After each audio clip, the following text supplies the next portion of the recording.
Hi everyone. मैं शायद सबसे लास्ट जो इस टॉपिक पे वीडियो बना रहा है। तो another day, another most important exam of our country and NTA ruining it. Nowadays it's like कि NTA ruining students' life and students' career and prestigious exams. It's become a love story.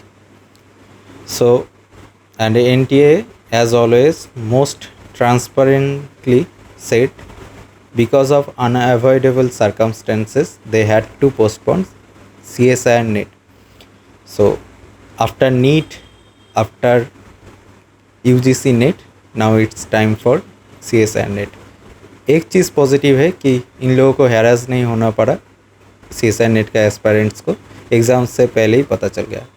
तो now it's very prominent, there is something very wrong with NTA and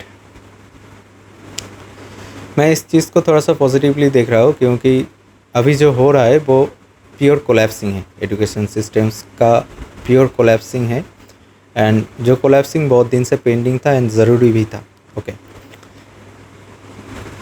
क्यों बोल रहा हूँ ये बात? क्योंकि इस कोलैप्सिंग के बाद, ये जो कोलैप्स हुआ है उसके बाद या तो कुछ सही होगा, या जो चीज़ें चल रहा था वो लोग को पता चलेगा कि हाँ ऐसे करने से हम लोग फंस सकते हैं, तो वो इस सब चीज़ चलता रहेगा, लेकिन और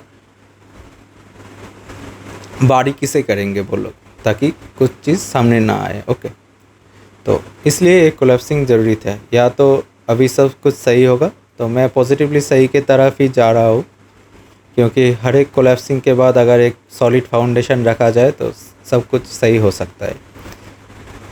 अभी ये चीज़ें तो बहुत डिप्रेसिंग हैं स्टूडेंट्स के लिए, क्योंकि जो लोग इतना दिन से प्रिपेयर कर रहे थे, क्योंकि इंडिया में क्या होता है ना, इंडिया में कोई एस्पायरेंट्स, कोई स्टूडेंट एक ही बार दे के नहीं छोड़ता है।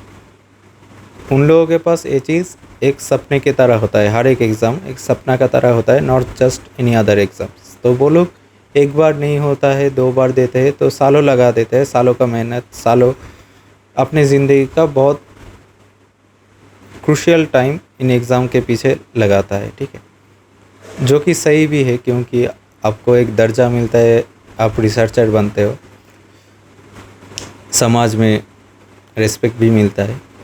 तो इतना सालों का मेहनत जब ऐसे बिखरने लगे तो वो डिप्रेसिंग हो जाता है। क्योंकि अगर देखोगे कि इस एग्ज़ाम में बहुत सारे मैरिड लोग भी पार्टिसिपेट करते हैं, जो कि खुद का संसार, बाल बच्चे सब संभाल के फिर प्रिपरेशन करते हैं, रात जाग के फिर एग्ज़ाम के लिए तैयार होता है।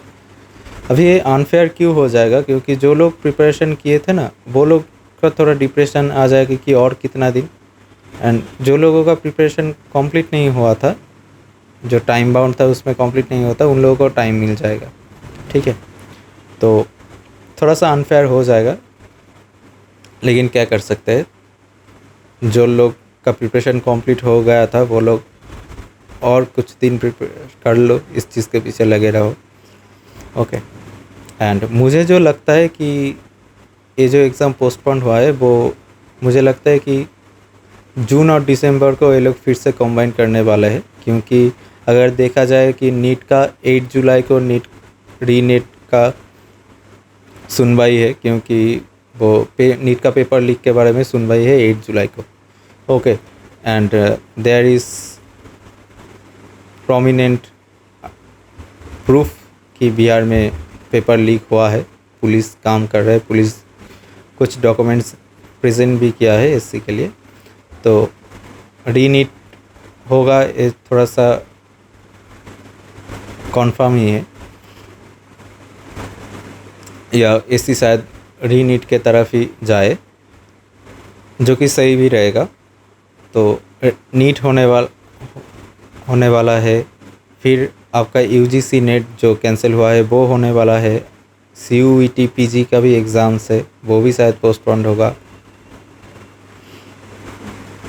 एंड उसके बाद जाकर इन सब एग्ज़ाम में तो अगर नीट फिर से होगा तो जुलाई तो वो उसी में निकल जाएगा, फिर अगस्त में आपका यूजीसी नेट, तो कहीं ना कहीं तो सितंबर से आगे सीएसआई नेट का कुछ मुझे नहीं दिख रहा है।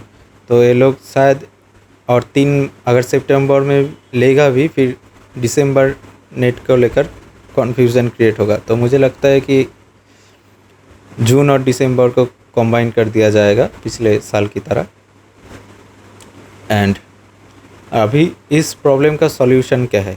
एक तो क्लियर कट सॉल्यूशन है कि पहले जैसे था इंडिविजुअल बॉडी कंडक्ट करवाते था वही हो, एनटीए को बात किया जाए, एनटीए को खारिज किया जाए। एंड क्योंकि आप देखोगे तो पहले जब ये सब एग्ज़ाम होता था ना, बहुत नीटली होता था। अभी भी अगर जो एग्ज़ाम देखोगे सीए उनका खुद का बोर्ड करवाता है, एकदम स्मूथ होता है। आईआईटी फिर गेट ये सब आईआईटी कंडक्ट करवाता है, तो ये क्लियरली हो जाता है, कुछ प्रॉब्लम नहीं होता है। जितना सारा कुछ प्रॉब्लम एनटीए के साथ ही हो रहा है। तो एक तो अपने अपने बॉडी को एग्ज़ाम दे दो, एग्ज़ाम के दायभार। और दूसरा हो सकता है कि इन सब के लिए ओपन बुक एग्ज़ाम कर दो, क्योंकि ये लोग तो बैठने वाले थे रिसर्चर बनने के लिए, तो कोई प्रॉब्लम होना नहीं चाहिए। एंड आईआईटी में भी होता है ओपन बुक एग्ज़ाम्स, तो ओपन बुक एग्ज़ाम्स कोई ख़राब चीज़ नहीं है इवेलुएट करने के लिए। आप एक लाइब्रेरी बनाकर दे दो सीबीटी बोर्ड पे एंड क्वेश्चन दे दो जिसका ओपन बुक एग्ज़ाम हो, फिर क्वेश्चन आपका लीक होने का, क्वेश्चन बाईपास होने का किसी का कोई प्रॉब्लम नहीं होगा। ओके, सो यही 2 पॉसिबिलिटीज़ लगता है मुझे। और भी मेरे से और बहुत बड़े बड़े लोग हैं बाहर पे। जानना आपका थॉट्स क्या है मेरे इस व्यू पे, वो कमेंट में शेयर करना। इतना देर तक बने रहने के लिए thank you. So good night and hope for the best. Hope पे ही पूरा दुनिया टिका है, तो hope for the best, hope for the positive things. Thank you.